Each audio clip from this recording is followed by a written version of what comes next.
Want to keep your child's life ordinary? Skip bedtime stories. Avoid books, and your child will never unlock the magic of imagination, curiosity, and success. But if you want to shape a brilliant mind, start reading together today. There's a moment every parent cherishes, when your child's eyes light up as they discover a new word, a new story, a new world. Reading isn't just about letters on a page. It's about unlocking curiosity, confidence, and connection. And the best part? You don't need to be a teacher to start. Just a parent who believes in the magic of a book. Did you know? Reading aloud to your child for just 15 minutes a day builds over 1 million neural connections by age 5. It's science. Early reading doesn't just teach words, it boosts empathy, problem solving, and even safety awareness. And it's never too early to start. Reading isn't homework.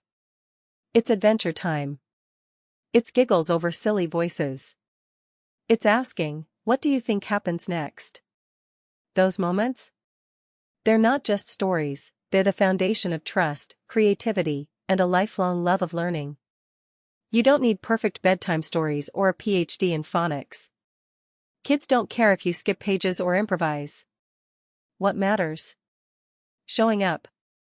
Letting them see you love reading too, even if it's just recipes, road signs, or cereal boxes.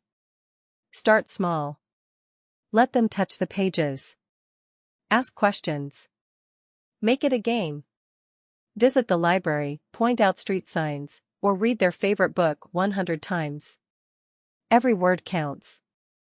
And every minute you spend together? It's building a brighter future. You're not alone. Thousands of parents are discovering the joy of raising little readers, one messy, magical story at a time. So tonight, grab a book. Any book. Let them turn the pages. Let them ask why. Let them amaze you.